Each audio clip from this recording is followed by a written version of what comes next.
Reverend Willie Wilson. We're going to give an introduction here in just a moment, but we are pleased. We want you to be sure that you share. We want you to be sure to tell your family to go to www.pbradiolive.com. Right now, we are live and direct. And we are so very happy about it. There's a lot of wonderful things that are going on that we are looking forward to speaking about. And so we're happy about that. Brother Herman, would you like to greet your audience before we bring on our Brother Willie Wilson? Yes, ma'am. Thank you so very much. Peace, everybody. This is your illustrious host, Brother Herman Supreme Style Muhammad. We are live podcasting simultaneously with our beautiful co-host, Sister Vicki X of pbradiolive.com. Yes. And on purpose with Vicki, we have a very, very, very special guest. We have the illustrious Reverend Willie Wilson out of Washington, D.C. with us live here today. Awesome. Yes, sir. So whenever Sister Vicky's ready, we're going to get right into it. But let me just tell you about the Final Call newspaper. Yes. It's the partner of the Final Call newspaper.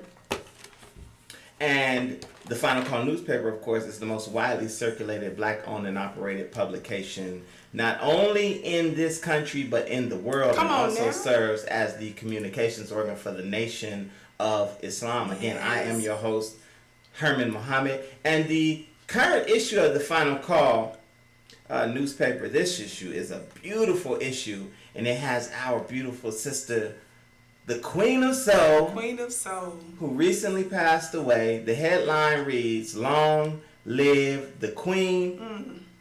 And I just have to say, man, I have to just point out the tremendous act of generosity shown by our beloved minister, the Honorable Minister Louis Farrakhan, who had the FY and the MGT of Detroit and other FY and MGT from the Central region descend on the city of Detroit during the services and distribute 90,000 editions of this paper for free.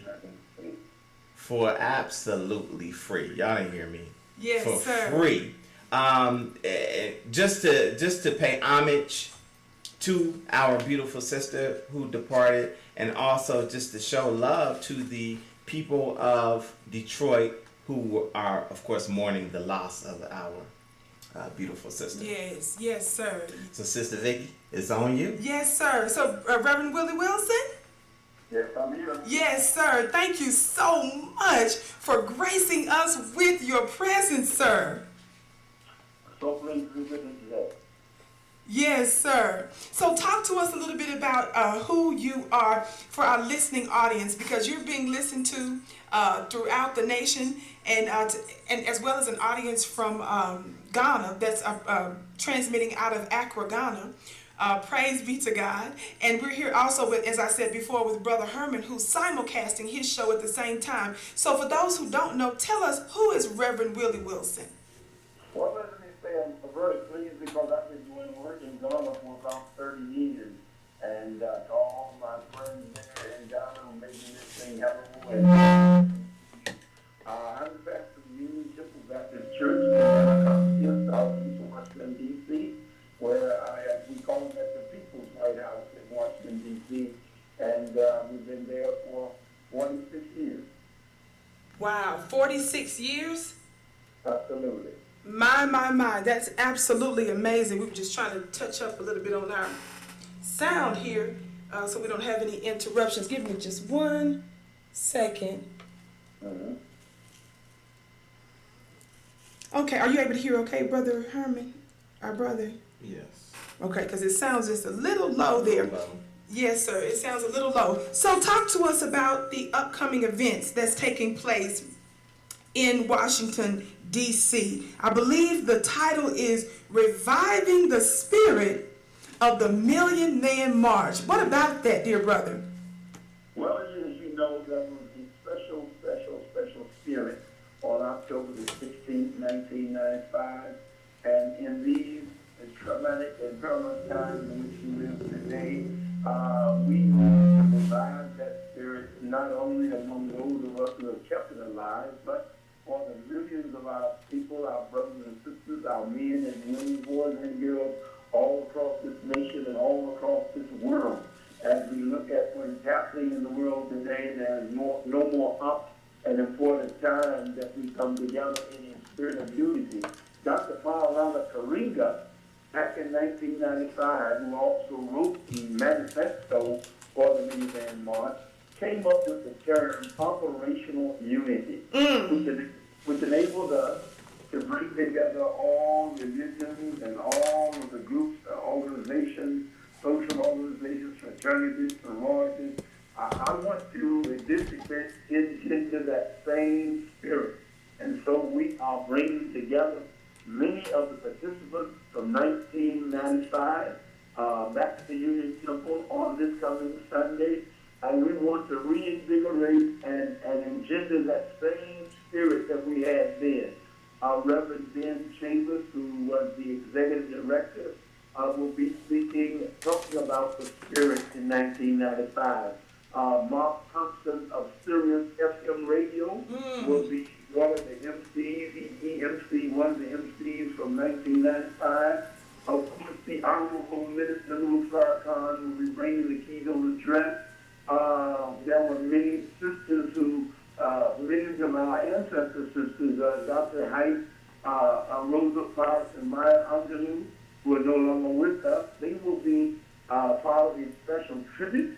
That day is the exact day, 1 year to the date of the homegoing of our dear brother Dick Gregory. So we'll be doing a special tribute to him and to all of the deceased men who are no longer with us, who were there in 1995. We're doing a special voter registration effort. And as well, we're saying to Washington, D.C., because one of our council persons tried to introduce a resolution to the council that our brother, Minister Farrakhan, would no longer be welcome in Washington, D.C. So thousands will gather in this help to say to her and whomever else that wants to listen, in these days, nobody will tell us who and when they can speak to and for our people. Yes, so it's a great day.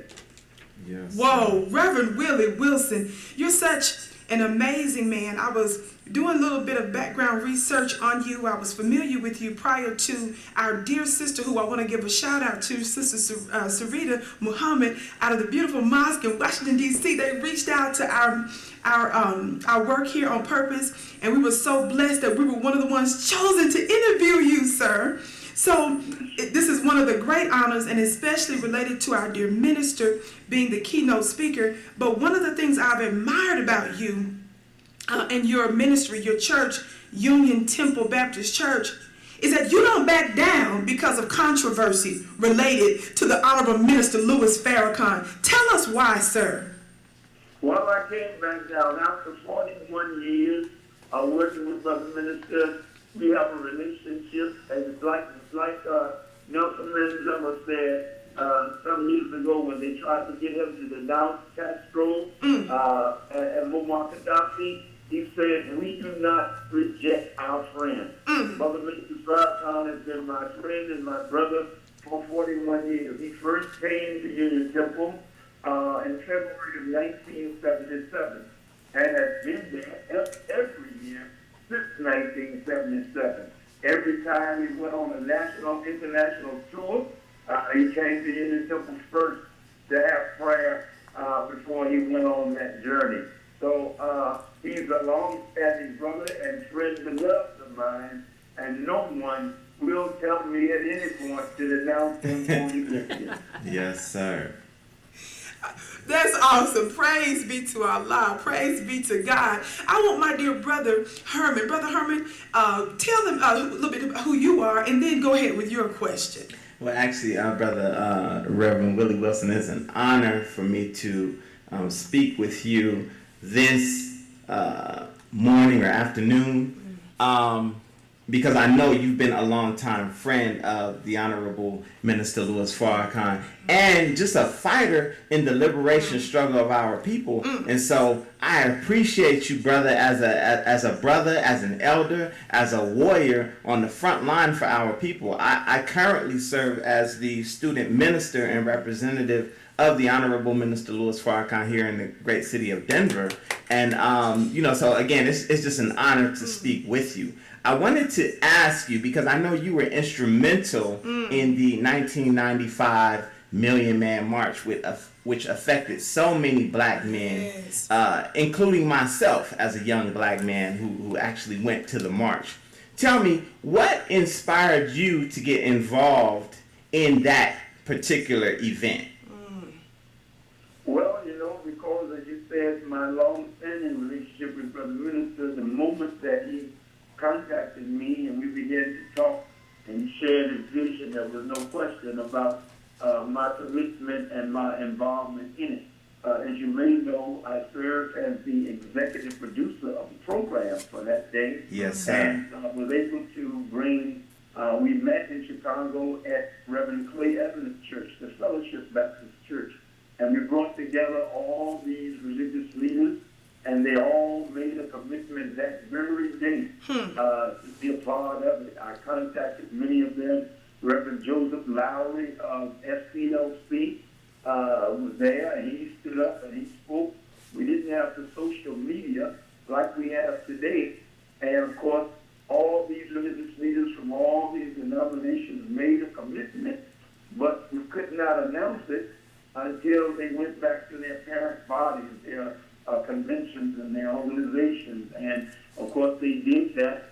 Then, subsequent to that, we came back to Washington, and we called for all the fraternities, sororities, the social organizations, the community activists, the Africanists.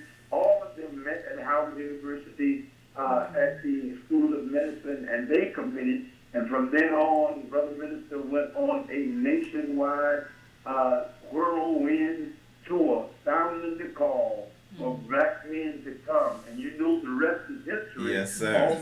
2 million black men showed up on the mall on October 16th, 1995, which was the largest march in the history of our nation up until the time of the Women's March that was held this last year. Yes, sir.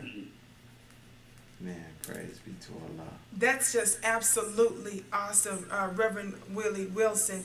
Would you please, sir, tell us, I'm going to ask you a question before I ask the next one. Let me ask you this one first.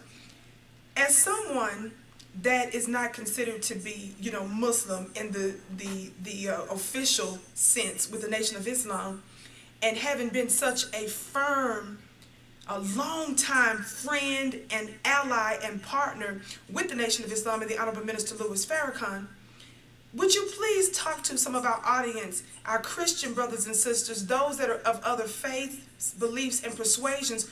Why is it important that we ally ourselves, connect ourselves with Minister Farrakhan, even though our faith persuasions might be different? Well, I think first of all, we have to recognize the fact that we should, according to our teaching in the scriptures, we should love all doers of righteousness.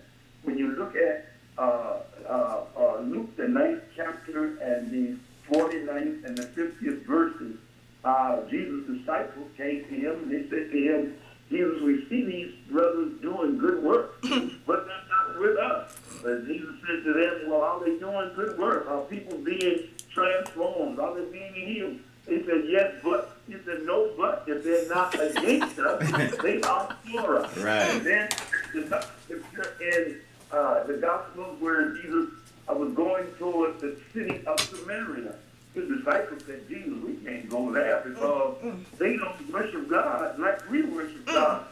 Jesus said, I must go through Samaria because the time will come. These Samaritans worship God in the mountain, but we worship him another way. When the time will come, when we will not be concerned about where we worship, so that from our teaching, and then If you look at some of the Quran, in Surah 2.257, it says, Almighty God, Allah could have made one religion if he chose, but he took all the religions, and then in the China, when he established the holy city of Medina, in that China, he said we should tolerate all religions in Medina, so that in both religions we have ample teaching to let us know that true love transcends labels and titles and religions, and that true love, we love all doers of righteousness. So in that respect, there is no reason why any of our Christian brothers and sisters, or Muslim brothers and sisters, or any religion that is doing good, not praise others who are also doing righteous work. Woo-wee! Yes. Reverend Wilson, you broke that down so simply and so powerfully. I think that is absolutely amazing, our dear brother. Now, I understand that there are some events coming up specifically on, September 15th, a prayer event. Talk to us about that, please. Well, absolutely. We're calling on every year in 1995. You know, 1995, October 16th, was a day of atonement. It was a day of absence. It was a day in which we gathered to make atonement to God, to make atonement to our families, to make atonement to our community. Yes. So we are calling on all religious houses and every person, wherever they are, on Saturday at 12 noon, to be in prayer for the reviving of the spirit of the Million Man March. We're going to have special prayers at Union Temple at 12 noon in Washington, D.C., and we're calling on all of our brothers and sisters in their churches and mosques and synagogues, wherever they are, to be in prayer, or if they're just at home or on their job individually, that they would reverence God in prayer and ask Him to give us the revival. God gave us that miracle in October 16, 1995 for a reason. And in my opinion, one of the reasons was to show us that we can come together beyond the titles and labels and divisions that separate us and come together for the one common good, that is the transformation of the lives of our people, all over America and all over the world. So we're doing that also on the 15th from 4 to 6 p.m. Some of our young brothers and sisters will be gathering at Union Temple. That too will be broadcast live all across the nation. They already have 600 youth that are committed to be there, co-hosted by 2 young brothers from Union Temple, as well as 2 brothers from the Nation of Islam. I'm so proud of them because they are carrying forth the torch. They will be assembling to discuss the young people must involve themselves in the struggle for the liberation of our people. That will be from 4 to 6 p.m. following the prayers that will take place at Union Temple and prayerfully all across our nation and all across the world at 12 noon. Yes, sir. Yes, sir. Now, talk to us about September 16th, sir.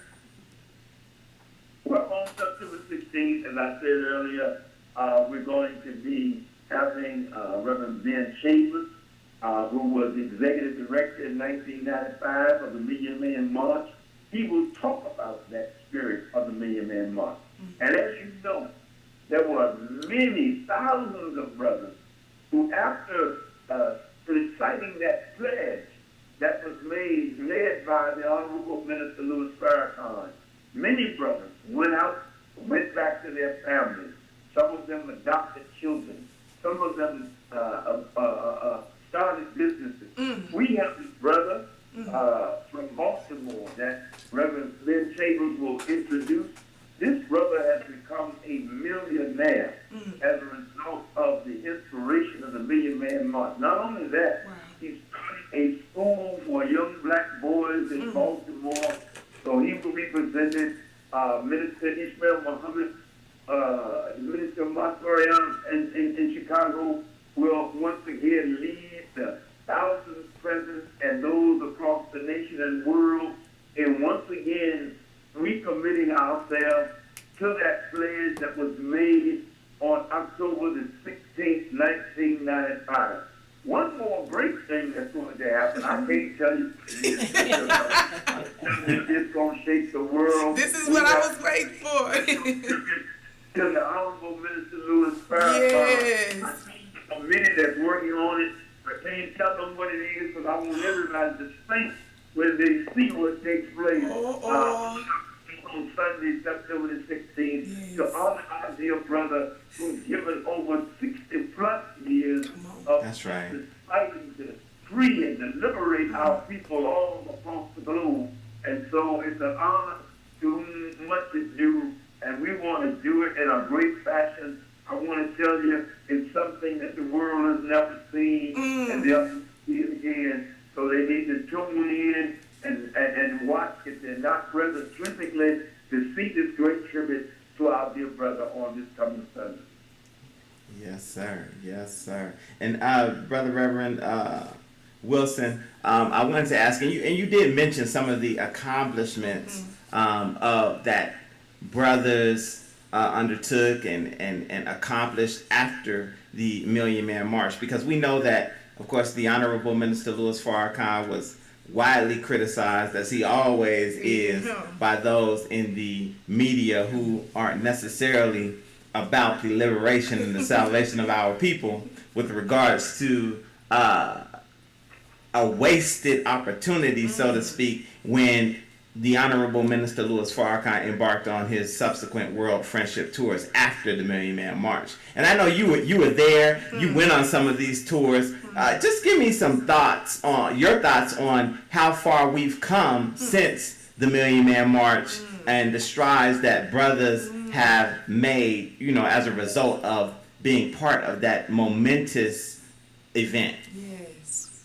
Well, we cannot really calibrate or measure the great success that came out of October 16, 1995. As I indicated before, not only did many of our returning citizens come from incarceration and became productive citizens in our communities, but many programs were started by social workers, by community activists. Schools were opened. So much was done that you can't even measure the impact that it had on that day. And brothers, what I'm saying is, if we can generate that kind of spirit among our brothers and sisters nationwide, as the sister says, eyes have not seen. Come on, right? That's right. And neither has it entered in anybody's mind, whatever your thoughts were or are, the good things that Almighty God on our hands in store for us. Yes, sir. Wow, beautiful. Wow. And the rest of that scripture says, but we know it by the Spirit. And I believe the title of this is what? Reviving the Spirit of the Million Man March. Dear brother, yes, sir. Dear brother Willie Wilson, I'm sitting here listening to you, and I'm thinking about the word you just used to describe the impact, which is really indescribable. And you said it's immeasurable. You really can't measure it. But I'm just thinking about some of the things you said, and I want to repeat this for a reason, brother. You said some of the men adopted children. I want folks to hear this now. Some went back and became what? Entrepreneurs, built schools. You said someone's coming to talk about how he became a millionaire. Then you were talking about the impact that it made on the lives of returning citizens. And for those of you who may not know what that term is, which is such a more respectful term, it's folks that's getting out of prison. Am I right, dear brother, Reverend Wilson? That's right. Yes, sir. And then you said there were many programs by activists and social workers. That is absolutely amazing. To God be the glory. You're in the D.C. area. This is the political heart, really, not just of America, but frankly the world, in the District of Columbia. We know that just the notion of Minister Farrakhan calling 1 million men and practically 2 million showed up. we know that I think Clinton was in office. Is that right during that time, and how That's right. how the government shut down and how they behaved? Talk to us about your remembrance of that related to Washington D.C. and the government and the political forces that be. Well, Sister, you have rightly said that whatever happens in Washington, D.C. goes out over the entire world.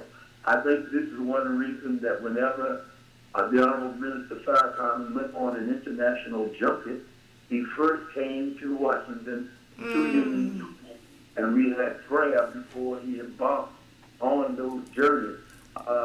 In 1995, there was at that time, hundreds of people in Washington, D.C. were murdered on black violence. I think the numbers were somewhere between 300, 400, 500 a year. And of course, the minister, he spoke at the D.C. Armory, which holds about 10,000 people, and 10,000 men showed up. He said on that occasion, as he made that whirlwind tour all across the nation, he said, don't bring any weapons, don't bring any guns, don't bring anything but yourself and your spirit. And of course, the brothers followed that charge and that call from Brother Minister. Of course, the government was very fearful that something violent was going to happen with that many black men. I can tell you today that not one negative incident occurred with almost 2 million black men out there in that movement. The government was ready. They had military artillery, tanks underground, ready to come out and slaughter black men assembling, but they never had to raise a gun. They never had to use sticks. They never had to do anything because it was one of the most peaceful days that have ever occurred in the history of our nation's capital. That's part of the spirit of the man. Every man that came there were men who were crying. They were so overjoyed to see something that they thought they'd never see. And we want the unborn, the yet unborn, who were not even alive in 1995, So true. to catch that spirit that was present on October 16, 1995, and start a contagion that will grip every black man, woman, and child, not only in America, but all across the world, that we will come together and do, because the one thing that we don't have, we have everything we need except unity. Unity. That's the kind of unity that we displayed that day. Let me tell you, sister, we have this is the kind of experience that occurred in the Bible that kind of reflected itself on that day. As you know, in the scriptures, when Jesus was crucified, they took him to a tomb. The women, after the huge crowd that was there left, the women came, they anointed his body with oil, they wrapped his body in linen cloth. Well, after the Million-Man March, after the almost 2 million black men had left, 2 women from Union Temple went out there and took down the original banner that was stretched across the steps of the Capitol grounds on October 16, 1995. They kept that banner for these over 20 years. Whoa. They brought me last year. I didn't know what I was going to do with it. I shared it with Brother Minister. He said, well, just keep it. And not knowing when, where, or how. But on this coming Sunday, we're going to unfurl that banner with brothers and sisters representing every occupation, every station of life among our people to demonstrate the kind of operational unity that we must have. We're going to have a lawyer. We're going to have a doctor. We're going to have somebody from the clergy. We're going to have somebody from the Masons. We're going to have fraternities and sororities represented. We're going to have college students represented. We're going to have youth represented. We're going to have plumbers, architects, electricians, all holding a piece of that banner to demonstrate the kind operational unity Wow. that we must have to change the lot and the plight of our people in this nation and in the world. Yes, sir. My. Yes, sir. My. Go ahead, Brother Herman. Beautiful, beautiful, beautiful. And brother, I gotta echo that, man, because you know, I remember as a young man, I think I was in my early 20s. I had to be about 23, 24 years old when the Million Man March took place. And what's crazy, Reverend Wilson, that I recollect is just the sheer numbers of people, and I'm showing pictures to our viewers right now, just of images of the Million Man March. And it was a miracle because, like you stated, there wasn't not one argument, not one fight. There wasn't, I mean, there was Crips and Bloods and Alphas and Omegas and Masons and Christians and Muslims and all of those people together, and yet we were all unified. And the other amazing thing about it was, after we left that mall, and there's 2 million black men on that mall, the brothers cleaned it up so well, it was as if no one had ever been there. Wow. Except for the matter.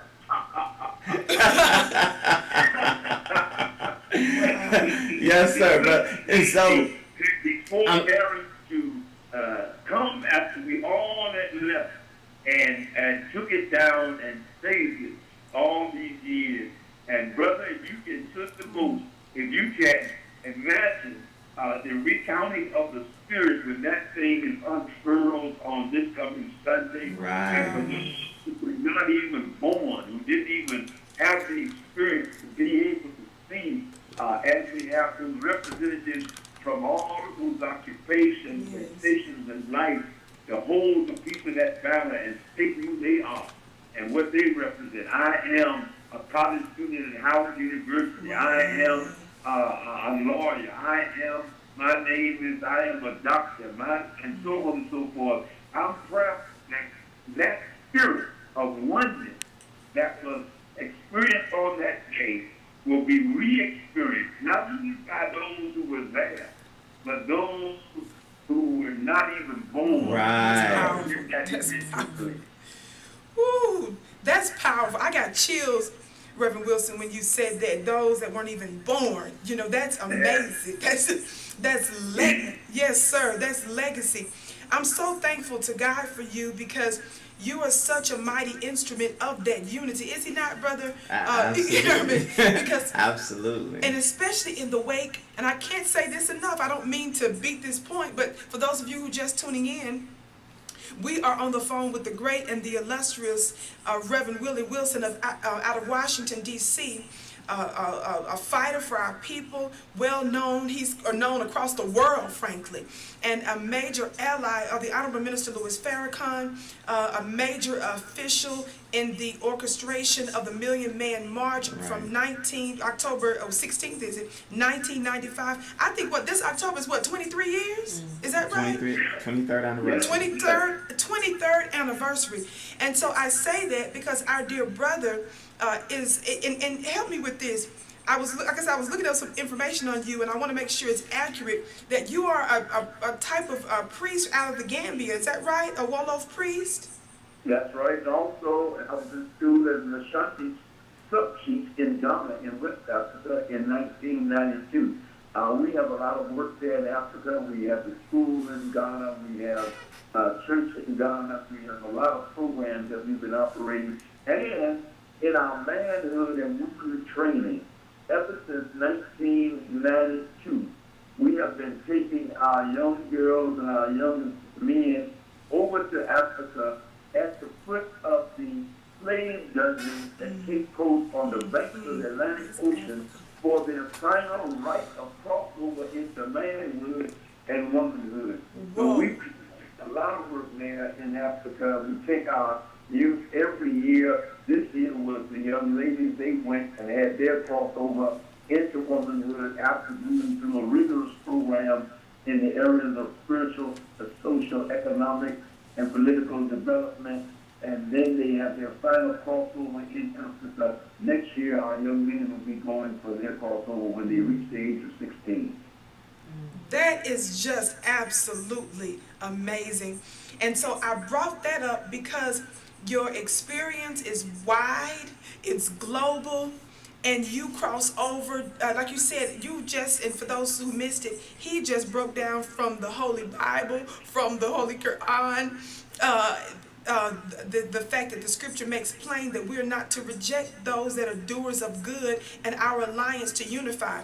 Dear Right. brother, Reverend Wilson, I mention that again because those, especially of the Christian faith, there is a fear, like a crippling fear. And you know, the scripture talks about strongholds. There's a stronghold on the minds of some of the believers that makes one believe that they're going to the proverbial hell with fire if they were to unify with their black brother and sister of another faith that's endeavoring to do good, like folks with the Nation of Islam and Minister Farrakhan. So I know you mentioned the scriptures before, but do you have anything else to say on that subject to encourage them to come out and to be a part of this, notwithstanding what the media is saying, notwithstanding what Netflix is doing, notwithstanding what the haters are doing when the minister arrived at Aretha Franklin's funeral, and you know, all of mainstream media, social media blew up because of that, and the controversies that they've attached, many of them unjustly,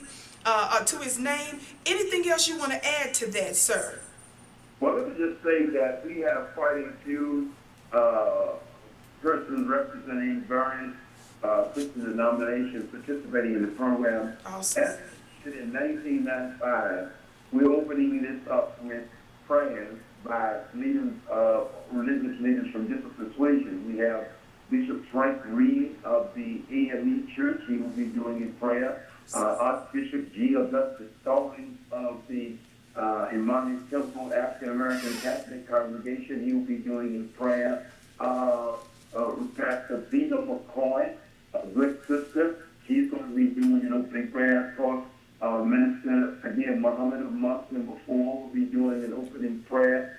Each of these will be doing short prayers on different areas of justice, family, community, just as we did in 1995. Unfortunately, as you were saying about so many who are gripped by fear, the oppressor has done a awesome job of dividing by using misappropriated teachings of the scripture. Right. There is a distinct difference between Christianity and the religion of Jesus. One of my mentors was Dr. Herman, who was also the mentor for Martin Luther King Jr. Dr. Thurman went to a world religious conference in Ceylon in 1939. When he went there, he didn't want to go. It was sponsored by the YMCA, but he went knowing that they were going to try to exploit him to give the impression that there was no racism and discrimination in America. He ultimately decided to go. He went by boat with his wife, and this is in 1939. When he got there, as soon as he got off this boat, there were people there from, or should I say ship, wasn't a boat going all the way to Ceylon. Right. Yes, sir. There were persons from all religions. There were Buddhists, there were Muslims, there were Hindus, all coming to this world religious conference. As soon as he got off the ship, they said, Herman, how can you come over here saying that you are a Christian when one of the ships that brought your ancestors to America as slaves was a ship named Jesus? And how can you come over here saying that you are a Christian when Newton, the man who wrote the song Amazing Grace, was a great slave owner and slave master, although he ultimately became an abolitionist. But probably when he wrote the song Amazing Grace, he was thinking about the years that he was a slave master. Wow. Because he wrote the words Amazing Grace, how sweet the sound that saved a wretch like me. Right. And then they said, how can you come over here saying you are a Christian when we saw this in 1939, white Christians having a church service. They went out and stopped the service, lynched the black man, and then came back in and continued to have his service. You can continue having service. I said, I don't come here as a Christian, but I come as a follower of Jesus. Wow. When the European expansionists wanted to control and dominate the world, they misappropriated the teachings of Jesus. Come on. He wrote a book titled Jesus and the Disinherited. This is a book that Martin Luther King carried with him every day, all the way up to the day he was assassinated. Wow. In his briefcase on the day he was assassinated was a copy of this book by Howard Thurman, Jesus and the Disinherited, where he asked two basic questions. Has there been a betrayal of the genius of Jesus, or is there some inherent weakness in this religion called Christianity? Wow. As a people? He opted for the former, that there had been a betrayal of the true message of Jesus. So I too say like Howard Herman, I am not a Christian. I'm a follower of the teachings of Jesus.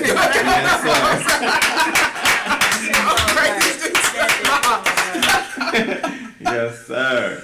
Reverend. And when people understand that difference, unfortunately, for many of our Christians, the teaching that we've been given about the message of Jesus is the same slave teaching that was given to our ancestors way back in the time of slavery.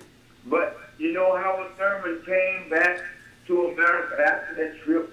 He got together with Reverend Benjamin E. Mays, who was the president of Morehouse College at that time, and Reverend Mordecai Johnson, who was the first black president of Howard University.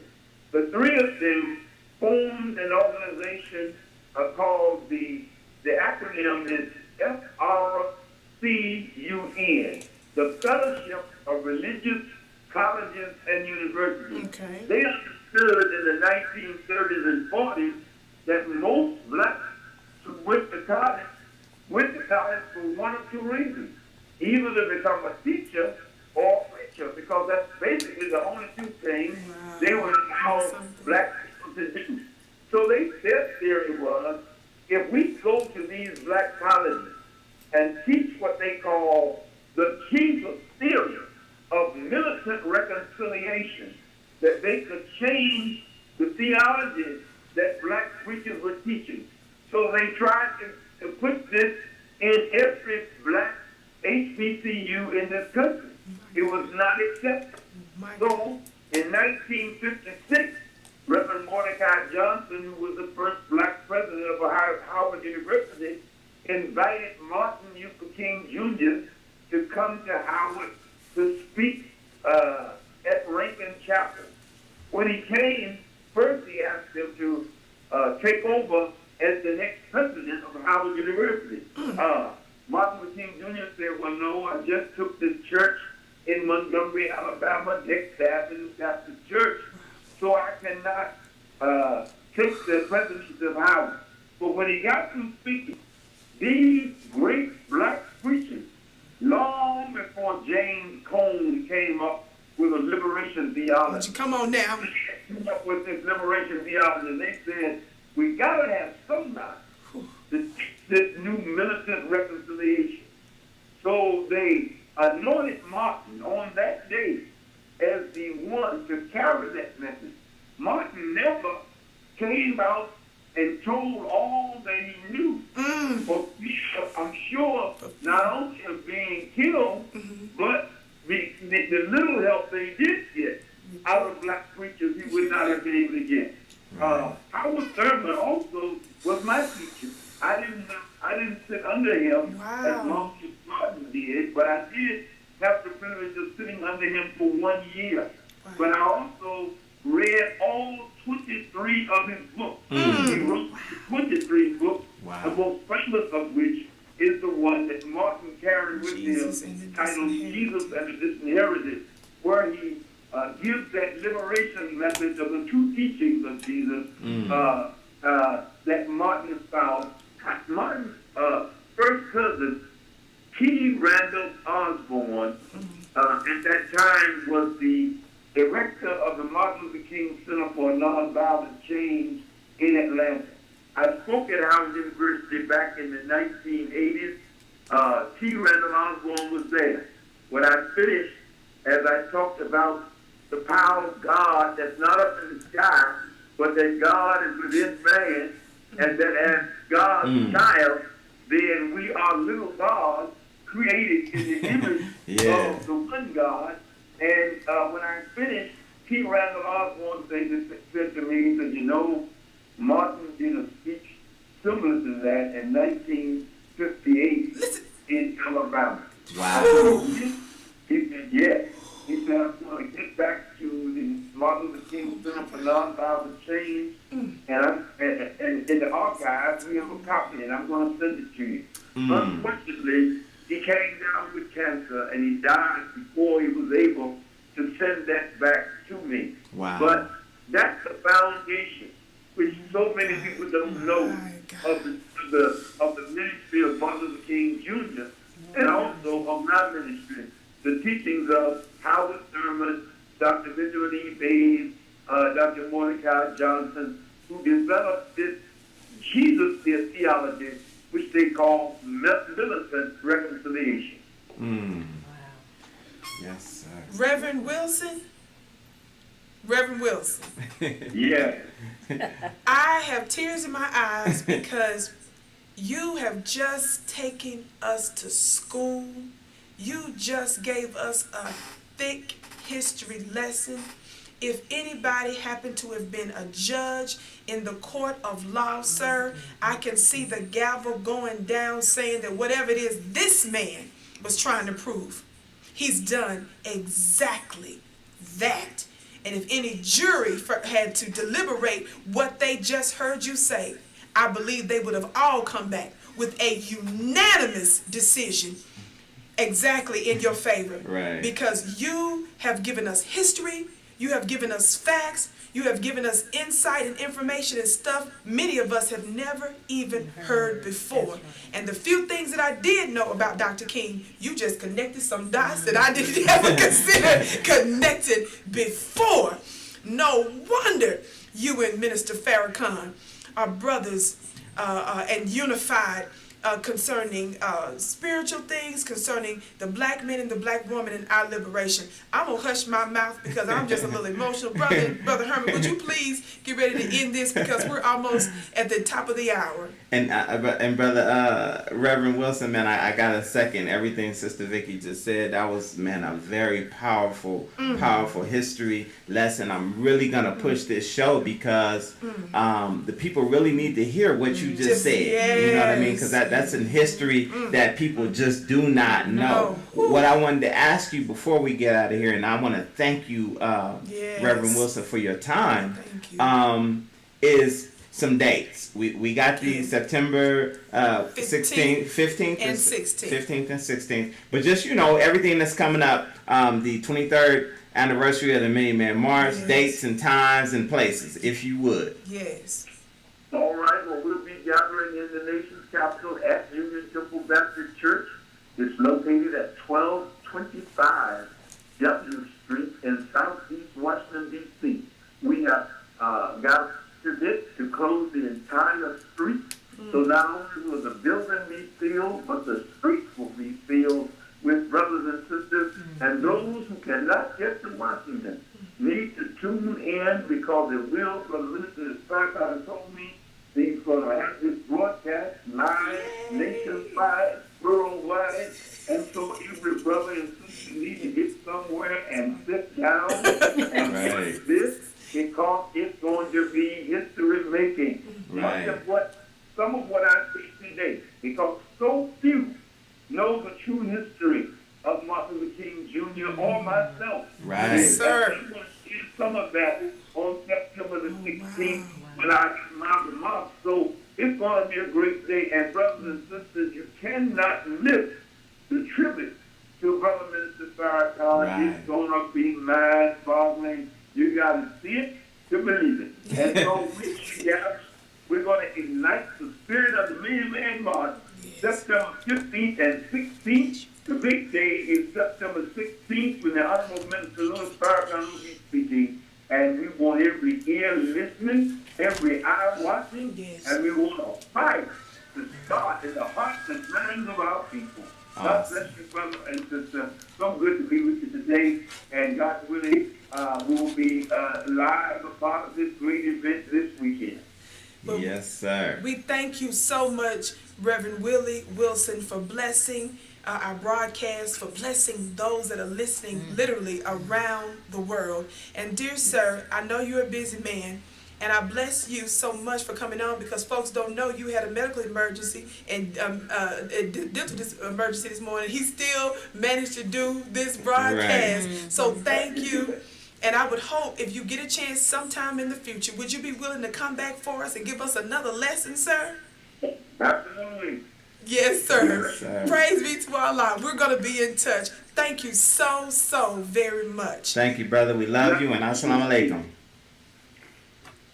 Yes, sir. Oh, that was awesome. Powerful. Yes, I'm going to let you close it out. Powerful. Hey, what can I say? Drops the mic. Boom. Yeah, that's exactly what that drop the mic indeed. Woo-wee. Yes, Powerful, sir. powerful. Indeed. So, family, Brother Herman, I know your show is getting close to ending. We're going to end this first segment, and prep. Mother Dillard is with us as well, so she's going to give us the word for the day, and then also talk to us a little bit about an article, because we got to shift over for just a few minutes on our other broadcast. Awesome. So, family, we thank you so much for tuning in as we sign off with our simulcast family, the Final Call News Hour. Brother Herman?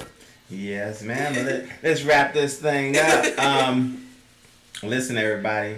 Of course, the Final Call News Hour and the Final Call newspaper. Go to digital.finalcall.com to pick up your copy if you don't live in a place where there are FOI. And you must live on the moon, because there's FOI everywhere. So get that digital.finalcall.com. What else did I also want to say? I also wanted to say pick up this current edition with the beautiful Queen of Soul, Aretha Franklin. The headline reads, "Long Live the Queen." Again, you can pick that up at digital.finalcall.com, or you can pick it up at Supreme Style Barbershop. Right there, 7520 East Colfax Avenue, right here in Denver, Colorado. We want to big up what we got going on in terms of NOI Denver. We will be at the Aurora Public Library this Sunday at 10 a.m. I know the address isn't up there, but at 10 a.m. the Aurora Public Library, that's 14149 East Alameda Parkway in Aurora, Colorado. Your little brother will be delivering the address. We'll be doing part 2 of Troubled America. And we had a really good turnout on yesterday. Awesome. And the message was, we were able to put some things out that we want to finish up this coming Sunday. So this Sunday at 10 a.m., come to the Aurora Public Library.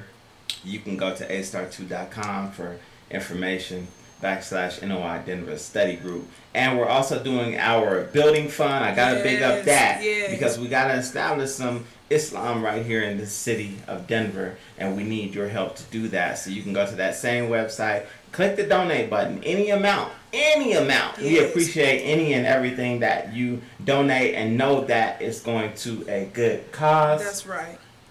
We're not in the culture of getting preachers Lexuses and Rolls Royces and Cadillacs and whatnot while the people is suffering. Every dime that you give to this fund will go to our building fund, because we intend on establishing a mosque and a school right here in the great city of Denver. So be a part of history and donate. Again, thank you all for listening, man. Yes. Thank you, Sister Vicki. Oh, it's an honor. Thank you. And I'm done. All right. So family, we out. Yes, sir. Final call news hour with Brother Herman Muhammad. Thank you so much. We just finished off this wonderful time with our dear brother Rev WIllie Wilson. We're so pleased. And again, a big shout out to our DC Mosque, Brother Herman, because they're the ones who made this happen. Right. Reached out to us. So what favor, Denver? Quit playing now. The favor just won't stop. It just won't stop because we're putting out good content, right? Absolutely. And so we're so pleased to be a part of that. And God bless you all. Assalamu alaikum, as we always like to say. We leave you as we want to leave you as we came. Is that right? Hey, and remember, man, if you don't stand for something, you'll fall for anything. Yes. Peace. Peace. We out. We're out. That's it. We're going to go out with a bang. Y'all ready? No one can make an intelligent decision without being properly informed. This is why this world wants to control the media. This is why media hype can take you up, take you down. So you don't know anymore who's really good, because the media can make a wicked man look good and make a good man look evil. That is why. I'm like Saddam, keeping my eye on Clinton, watching each movie make. I want to get right to the point.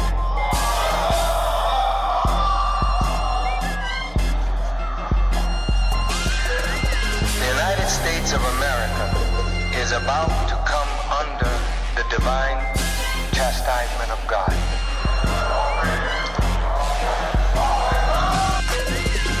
It's not a game, not even a war. Beyond rain, beyond storm, beyond Katrina. You ain't never seen a natural disaster with a meaner demeanor.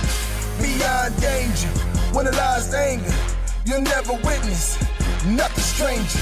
To see a change, permanently rearrange back to where you came from.